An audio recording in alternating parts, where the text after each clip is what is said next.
Hey, welcome to The Explainer. Today, for August 18th, we're jumping into 4 readings that, on the surface might seem totally disconnected, but when you put them together, wow. They tell this one single incredible story. And it's all about God's address. Yeah, where does God actually live? And how that answer changes is, well, it's a game changer. So where does God live? It sounds like such a simple question, right? But the answer we find in the Bible, it's not static. It grows and it changes in this really powerful way. For a long, long time, the answer was a physical building, a specific spot on the map. But, as we're about to see, God's plan was so much bigger and way more personal than anyone could have guessed.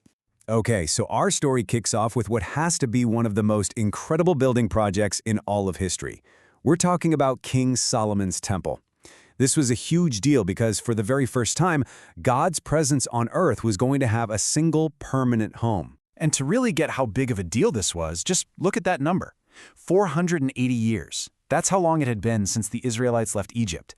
For almost 5 centuries, God's presence dwelled in a tent, the tabernacle, that they could pack up and move. So this temple, it was about permanence. It was about stability. It was the fulfillment of a promise that had been waited on for generations. And believe me, this was no small job. The main building itself was just massive for its time. We're talking 90 feet long and about 3 stories high. Solomon was basically building a palace fit for the King of Kings.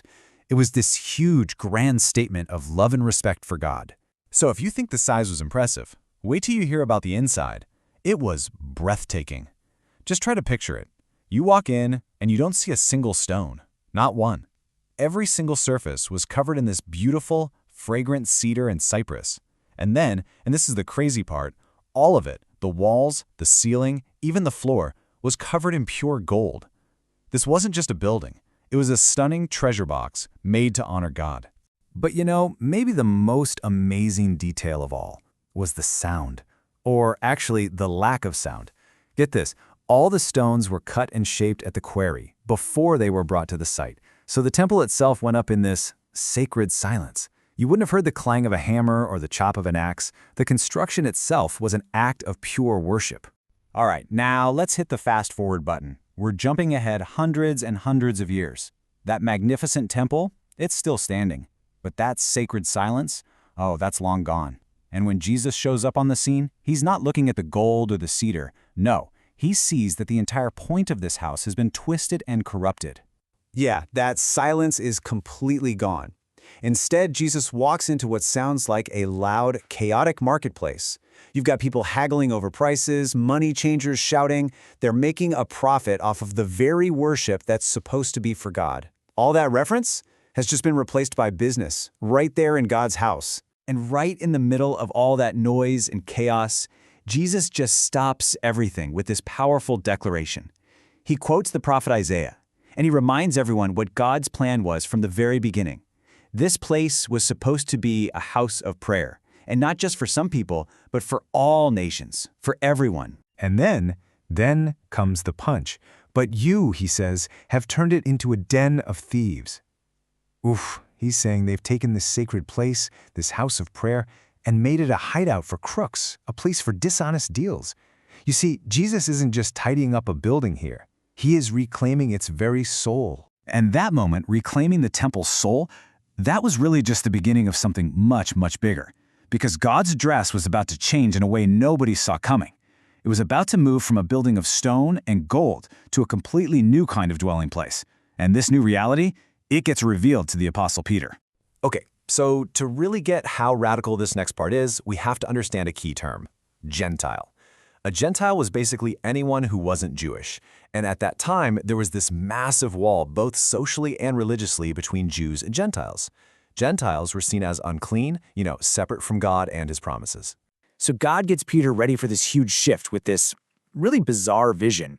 He sees a giant sheet coming down from heaven, and it's filled with all these animals that Jewish law called unclean.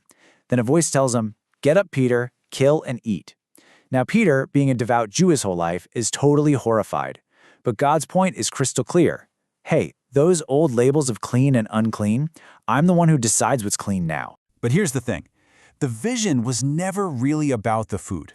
Right after this, Peter gets called to the house of a Roman officer, a Gentile. And as he's standing there in this non-Jewish home, it's like a light bulb goes on.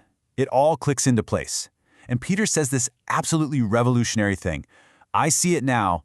God shows no favoritism. It's not about your background or where you come from. And just in case there was any doubt, God himself provides the ultimate proof. While Peter is still talking, the Holy Spirit, the actual presence of God, descends on every single person in that room. Jew, Gentile, it didn't matter. The walls just came crashing down. And in that moment, it became clear, God's new address wasn't a building in Jerusalem anymore.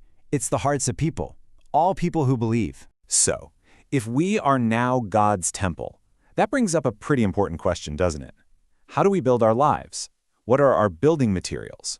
Well, our last reading from Proverbs 22 kind of gives us the blueprint, and it shifts the whole focus away from gold and stone and onto things like character and wisdom. Think about it. Solomon built his temple with tons of silver and gold.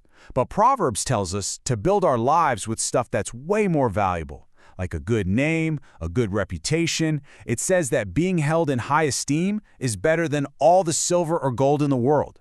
And it gives this stark warning that if you get rich by stepping on the poor, you'll end up with nothing. The real building blocks are integrity and character. So here are some of the blueprints, the actual instructions for our own life construction project. Things like remembering that the Lord made both the rich and the poor, being generous, especially to those in need, staying away from angry people who might drag you down, teaching your kids the right way to go, sticking up for the poor, and choosing that good name over a big bank account. These are the choices, the habits, the things we do every day that make our lives a place where God's Spirit can feel at home. So look at the journey we've been on. We started with the Temple of Gold built in total silence. Then we saw that temple's true purpose reclaimed with a righteous shout, and we ended with this incredible realization that God's new home is us. It's people. So the question that leaves us with today is really personal. If your life is God's temple, what are you building with? What materials, what choices, what attitudes, what actions are you using to build His home today?